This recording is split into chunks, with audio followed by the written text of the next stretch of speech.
Bonjour Olive, bonjour Paul K. Oui, Paul. Tu peux m'appeler Paul. Ça me fait plaisir de vous interviewer. On peut vraiment dire découvrir là. Hein. Ouais, On est dans le vrai du on est vrai, dans le vrai, ouais. de la découverte. Mais tu vois, c'est grâce à Philippe, avec son petit état nauséeux ce matin, qu'on a le plaisir de partager en direct. Bah oui, c'est vrai. Devant quelques personnes, c'est pas grave. Oui, non, 100 000 personnes, c'est Caisse, voilà. Caisse. Alors, on a un tout petit peu discuté hier. Il y a un truc qui est drôle, c'est parce que Paul, il est scénariste. Oui. Et puis moi aussi, en fait, dans ma vraie vie. Je suis pas du tout intervieweur. Hein. Et donc, c'est drôle. Voilà, on a un petit... Et puis, on a discuté parce que Paul, il mange pas beaucoup. Tu manges pas beaucoup. Tu te nourris de prana. C'est un truc qui me... Je ne dirais pas qu'il me fascine, c'est pas vrai, c'est pas le vrai terme, qui me fait un peu peur en fait, pour te dire la vérité. Voilà. Je comprends. Vas-y, parle. Mais il n'y a pas à être fasciné, j'ai l'impression, parce qu'il y a vraiment beaucoup. Je mets pas de mythologie. Il n'y a pas de mythologie. Je dis voilà, je mange pas. J'ai fait un processus, ça a fonctionné. C'est comme beaucoup de gens, c'était pendant le confinement. Enfin, ils n'ont pas arrêté de manger. Et j'ai expérimenté ça et je me suis senti beaucoup mieux en fait. Donc ça m'est arrivé de remanger parce que c'était 6 avril 2020, donc on est en quelle année ? 24. 24. Souvent. Donc j'ai eu des périodes où j'avais les fantômes qui revenaient un peu et avait besoin d'un peu densifier. Tu vois, il y avait une densification et j'avais besoin de me nourrir et c'était très émotionnel en fait. J'ai découvert que la nourriture était très émotionnelle. Mais c'est très intéressant que tu viens de parler de densification. Et c'est ça, en fait. Donc pour toi, la nourriture matérielle qu'on absorbe, c'est une densification.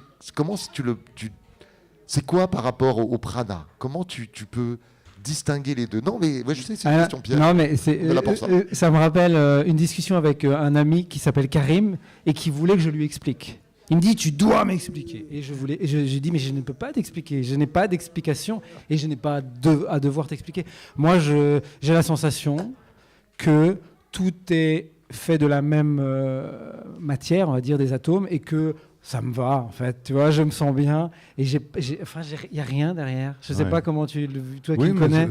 Mais c'est dans une assez grande règle générale. Ce qui est bon pour toi est bon pour toi. Et lui, un jour, il a décidé, voilà, il a vraiment, ça a été un claque et qu'il l'a décidé. Et je veux dire, ses proches amis ne posent pas les questions. Moi, je ne lui ai pas demandé, je ne lui demande plus. Et je suis confronté des fois à des gens qui disent mais si, il doit manger en cachette. Et je lui dis mais non. Moi, je doute pas. Mais donc, contre... voilà, mais il n'y croit pas. Moi, ce n'est plus... et je crois que l'entourage de Paul ne pose pas de questions. On sait que c'est d'une honnêteté totale. Et voilà. Et il est visiblement en très grande forme. Mais c'est ça qui me surprend, tu vois, parce que ça va à l'encontre de tous mes préjugés. Moi, j'imagine que quelqu'un qui ne mange pas, il s'affaiblit et il n'est plus capable. Oui, alors qu'il court. Il court comme... C'est une construction mentale qu'on se fait. Ça, et bon, il y a des... Mais je crois qu'on est entouré dans ce festival, grâce à Sandrine, Philippe, toi et Cyril qui est là. On est entouré de gens qui vivent. Mais je dirais, il n'y a rien d'extraordinaire. Un boulanger, il fait du pain. Pour moi, c'est extraordinaire. Oui, un maçon fait un mur, c'est extraordinaire. Un médium, eh bien, son extraordinarité, qui n'en est plus une, est de percevoir des énergies, d'arriver à canaliser des défunts. Et nous, on est des raconteurs d'histoires. Et donc, on est là avec une histoire aujourd'hui, donc avec un livre qu'il a écrit, et qui est un roman, je dirais, oui, c'est un roman, mais il y a une partie d'initiation là-dedans. C'est la rencontre d'un homme qui est plus ou moins paumé, qui est un joueur il joue aux jeux vidéo parce qu'il a besoin de cette solitude-là, il n'aime plus le monde, et il va rencontrer un Émile, un personnage qui s'appelle Émile, et on a tous des Émiles dans notre monde. Cet Émile-là va lui proposer, il va pas lui imposer, il va lui proposer de regarder la vie autrement. Et donc c'est 7 jours de la vie de cet homme-là qui s'appelle M, qu'on pourrait dire c'est moi, qui va rencontrer cet Émile, qui doucement, mais vraiment dans une douceur et une intelligence sensitive et émotionnelle, va lui permettre de découvrir une autre façon de voir les choses. et que ce qu'il vit à travers ces jeux vidéo chez lui n'est en rien différent de ce que nous vivons, nous, dans face une à réalité. cette réalité. Exactement. Voilà, levez le voile. C'est exactement ça le propos du livre. Olive, quel est ton rôle dans votre association? Voilà, l'association s'appelle Quod Quod Est, qui veut dire, c'est une traduction du latin, ce qui est. Donc nous vivons réellement, on s'est en fait réunis grâce à ce qu'on appelle le design humain. Design humain, c'est 5 types, c'est une notice de qui tu es. Ce n'est pas un horoscope, on ne te propose pas, on te dit simplement qui tu es. Et on a 5 types différents, et il se fait qu'on est 7, les enfants compris, parce que les enfants ont leur importance dans le groupe, et il se fait qu'on est tous des types différents. Et en fait, on ne travaille plus que dans la compétence réelle, intrinsèque de ce qu'on est. Moi, je suis un projecteur. Lui, c'est un générateur, manifesteur. C'est lui qui a écrit le livre, et c'est quelque part ma nature de venir faire les lectures. De le présenter. Voilà. Et on est sur un projet, là, d'une pièce de théâtre qu'il est en train d'écrire, d'un seul en scène, qui va me faire l'honneur de laisser interpréter. C'est drôle parce que j'y retrouve dans ce partage un petit peu ma relation avec Philippe, où c'est moi qui écris et c'est Philippe la vitrine. Voilà. Donc tu vois, comprends très bien le type de... Mais cette relation, elle est égale, tous les membres de notre... Oui, qui est très récent. Tout c'est ça, une troupe. Oui, c'est ça. C'est une Mais sans plus de contraintes. C'est un organisme. C'est ça. C'est un organisme vivant. C'est un organisme C'est vivant. ça. C'est exactement ça. Et donc voilà. Et ici, on est là grâce à Sandrine, grâce à Philippe, grâce à toi ce soir. Enfin, aujourd'hui, ce soir, je ne sais pas. Non, Cyril, tu nous diras. C'est en direct quasiment. C'est du direct. Ok. Eh on donc va. ce matin. Et donc cet après-midi, vous proposez quoi? Juste après, en fait, on fait juste après. Ouais. Une conférence lecture avec un petit film qu'on a. Moi, j'ai écrit le script qui vient un petit peu mettre en image un petit peu cette idée de jeu, de vie, de poupée russe. Oui, c'est ça. C'est vraiment le monde en gigogne, on va dire. Oui. D'accord. Donc en fait, si je devais résumer, c'est un livre sur l'attention. C'est-à-dire l'attention qu'on ne porte plus à ce qui nous entoure, à ce qui est dans l'instant. Et il a parlé donc d'un second livre. Et le second livre, en fait, ça sera la suite, mais qui se passe avant. C'est-à-dire que je suis dans le personnage d'Émile, et ça serait un seul en scène. Je ne sais pas si tu connais les satsangs. Les satsangs, c'est des réunions sur la vérité, on va dire, de l'instant. Et ça sera un satsang théâtral. J'avais envie de proposer un satsang théâtral, ce qui n'existe pas selon moi. Et je trouvais intéressant de prendre nos compétences scénaristiques du cinéma, de l'interprétation, et de l'amener dans cette idée de la spiritualité, sans jamais... En fait, c'est un livre de spiritualité qui ne parle jamais de spiritualité.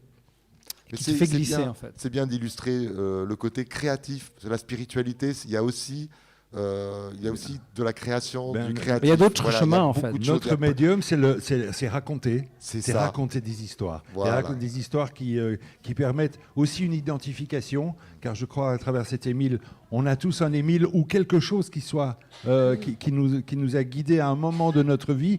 On a eu des Émiles, on a tous eu des Émiles. Mais on en a tous. Et nous, on l'appelle. Voilà, c'est très. Des guides. Oui, voilà. c'est ça. Ce sont des guides, ce sont qui ont été révélateurs d'une certaine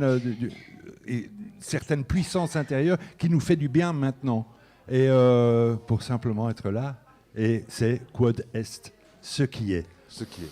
C'est un autre éclairage, mais de ce dont on parle et ce qui nous passionne, c'est, on va dire, un peu une voie de l'éveil qui est personnelle, en fait. Hein. Oui. C'est une autre manière de l'appréhender. Exactement. Voilà. Exactement. Justement, et là, on le fait en groupe.